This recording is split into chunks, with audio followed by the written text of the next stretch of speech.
Hello बच्चों, आज हम यहाँ पे करने वाले हैं सिलेक्टेबल मार्कर्स। बेसिकली एक ऐसा टॉपिक है ये, आप पूरी बायोटेक को पढ़ लेते हो, आपको सब कुछ आता है, पर आप जब यहीं पहुँचते हो इस पेज पे तो आपको समझ नहीं आता यहाँ पे क्या कह रहा है, क्या नहीं करना है, रिकॉम्बिनेंट क्या है, ट्रांसफॉर्मेंट क्या है, कैसे पता करना है। आज मैं ये सब आपको इस वीडियो में क्लियर करने वाला हूँ। सबसे पहले हम बेसिक से चलेंगे। अगर हम बात करें तो हमारा यहाँ पे एक वेक्टर दिया हुआ है PBR 322, ठीक।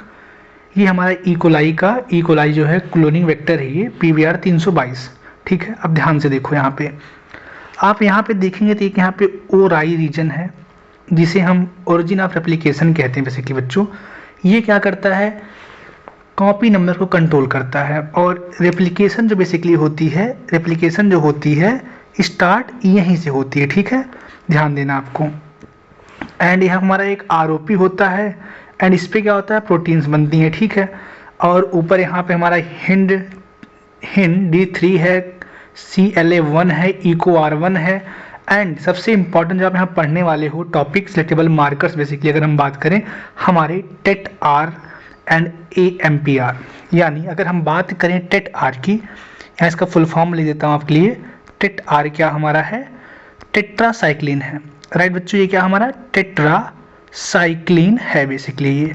एंड अगर हम बात करें AMPR की तो हमारा ये क्या है, एम्प्लीसिलिन है, ठीक बच्चों। ये हमारा क्या है, एम्प्लीसिलिन है। बेसिकली अगर हम बात करें बच्चों तो ये दोनों हमारे क्या हैं, एंटीबायोटिक्स हैं।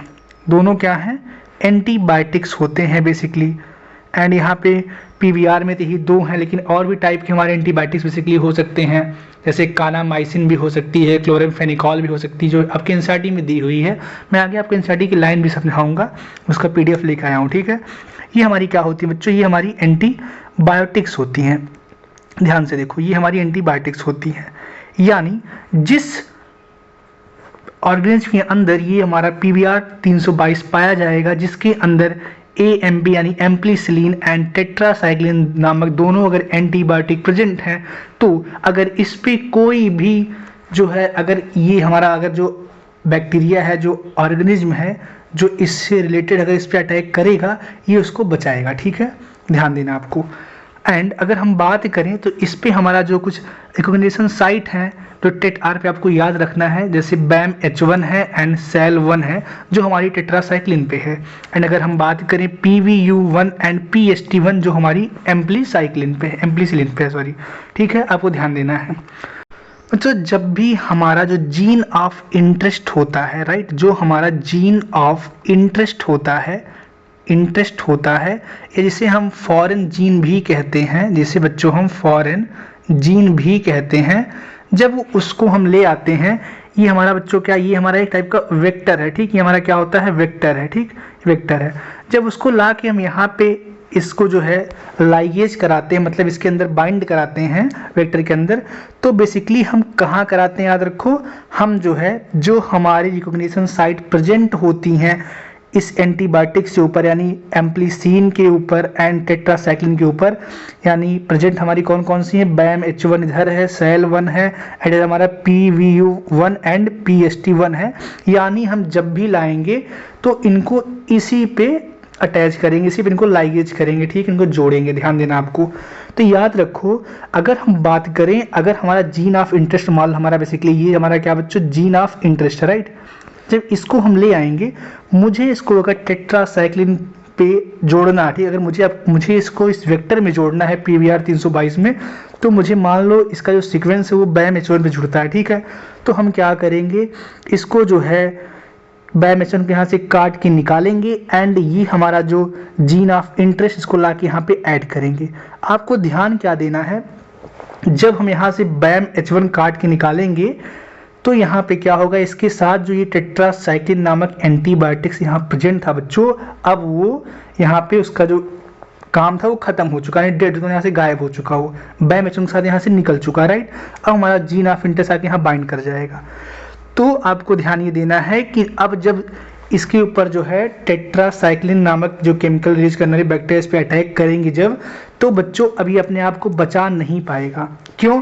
क्योंकि इसका टेट्रासाइक्लिन नामक एंटीबायोटिक जो था इस पे अब वो यहाँ से जा चुका है, ठीक है, उसके प्लेस पे जीन ऑफ इंटरेस्ट ऐड हो चुका है, ठीक है।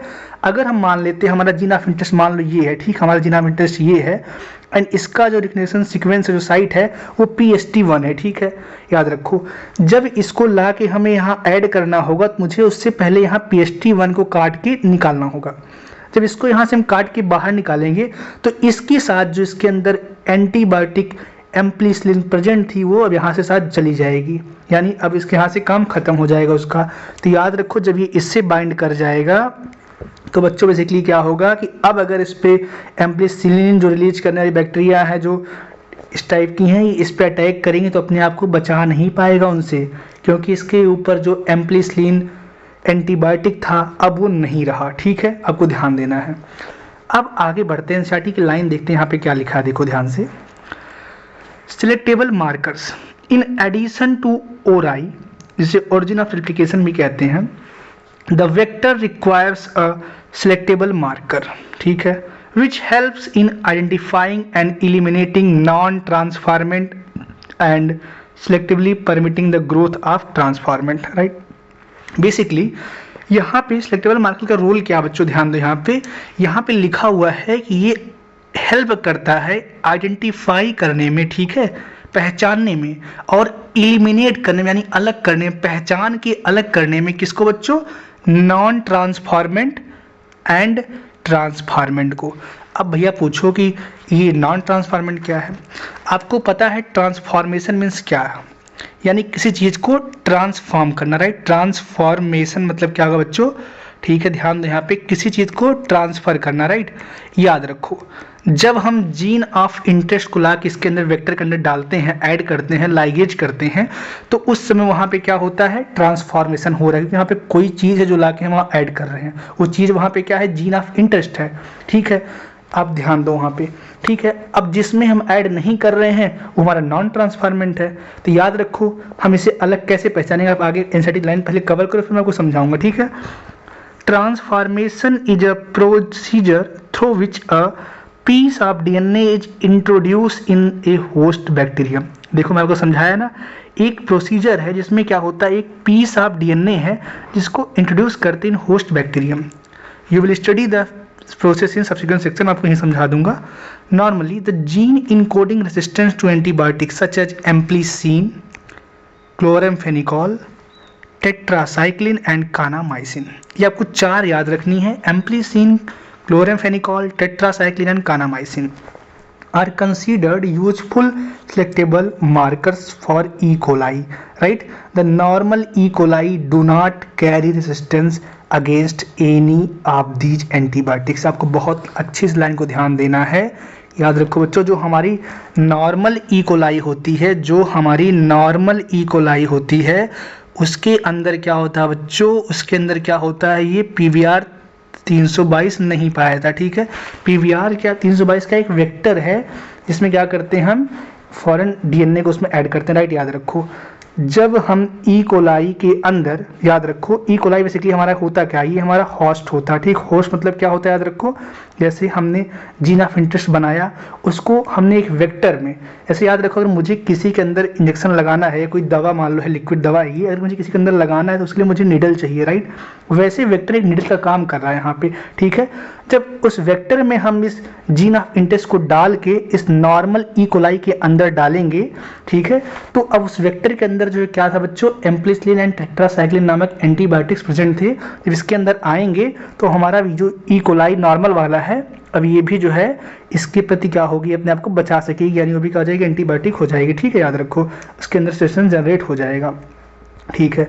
आगे देखो, cloning sites in order to link the alien DNA या जीन ऑफ इंटरेस्ट या foreign DNA, the vector need to have, ठीक है, vector need to have very few preferably single recognition site for a commonly use restriction enzyme, right. याद रखो यहाँ पे लिखा हुआ है कि हमें जो है जब एलियन डीएनए को वेक्टर में हमें ऐड करना होता है तो मुझे ऐसा एक मुझे सिंगल रिकॉग्निशन साइट चाहिए जिससे उसको वहाँ पे ऐड कर सके। याद रखो बच्चों ये सब हमारी क्या है, ये सब हमारे बच्चों क्या है, रिकॉग्निशन साइट्स ही तो हैं, ठीक है। यहाँ पे लिखा है presence of more than one recognition site with in the vector will generate several fragment, right. याद रखो, मान लो अगर हमारा जीन ऑफ इंटरेस्ट है, ये अगर बच्चों PVU1 से जो ऐड होता है उसके प्लेस पे ऐड होता है, इसका सीक्वेंस हमारा जो है PST1 भी है, BAMH1 भी है। बच्चों अगर इसके ज़्यादा more than one recognition sequence present होंगे तो क्या करेगा, ये हमारा जो मॉलिक्यूलर सीजर होता है वो यहाँ भी कट करेगा, यहाँ भी कट करेगा, यहाँ भी कट करेगा, तो कई जगह पे कट कर देगा। इतना कट करेगा कि हमारा जो ये वेक्टर है ये काम करना बंद कर देगा, क्योंकि इसके अंदर इतने कट हो जाएंगे, ठीक है। तो ये अपना काम करना बंद कर देगा, डिस्ट्रॉय हो जाएगा, राइट। आपको ध्यान देना है यहाँ पे, तो ये हमारा डिस्ट्रॉय हो जाएगा। जो आगे देखो ध्यान से, अब आगे हमारा लिखा हुआ है यहाँ पे, ध्यान से देखना, which will complicate the gene cloning, right? The ligation of alien DNA is carried out at a restriction site present in one of the two antibiotic resistant gene। याद रखो बच्चों, जो DNA का लाइगेशन होता है, फॉरेन DNA का, alien DNA का, वो कहाँ होता है, उन्हीं रिकॉग्निशन साइट पर प्रेजेंट होता है, वहीं ऐड होता है जो हमारी एंटीबायोटिक रेजिस्टेंस जीन होती है। यानी याद रखो, अगर हमें जीन ऑफ इंटरेस्ट ऐड करना है तो हिंड D3 पे हम नहीं कर सकते, क्योंकि यहाँ पर इस पे देखो कोई भी एंटीबायोटिक जीन नहीं प्रेजेंट है। हम वहीं ऐड कर सकते हैं जहाँ पे एंटीबायोटिक रेजिस्टेंस जीन प्रेजेंट हो, वहीं पे ऐड कर सकते हैं। For example, you can ligate a foreign DNA at BAMH1, ठीक है, off site tetracycline resistance gene in vector PBR, ठीक है। आगे देखो, the recombinant plasmid will lose tetracycline resistance. मैंने आपको पहले बताया, जिस साइट पे ऐड करेंगे उस साइट का जो हमारा एंटीबायोटिक रेजिस्टेंस है, जीन है, वो खत्म हो गया, काम नहीं करेगा, अपनी टेंडेंसी को लूज कर जाएगा वो। वही लाइन यहाँ पे देखो बच्चों लिखी हुई भी है, आपको ध्यान देना है। due to insertion of foreign DNA but can still be selected out from non-recombinant one by plating the transformant on tetracycline containing medium। अब ध्यान दो बच्चों, अब यहाँ पे ये लिखा हुआ है कि हम कैसे इनकी मदद से एक ट्रांसफॉर्मेंट एंड दूसरा नॉन ट्रांसफॉर्मेंट को पहचान सकते हैं। अब देखो बच्चों, ट्रांसफॉर्मेंट एंड नॉन ट्रांसफॉर्मेंट के लिए हम क्या करेंगे, सिंपल यहाँ ध्यान दो, हम एक प्लेट यहाँ पे लेंगे, ठीक है, एंड दूसरा प्लेट भी हम यहाँ पे लेंगे, ठीक है।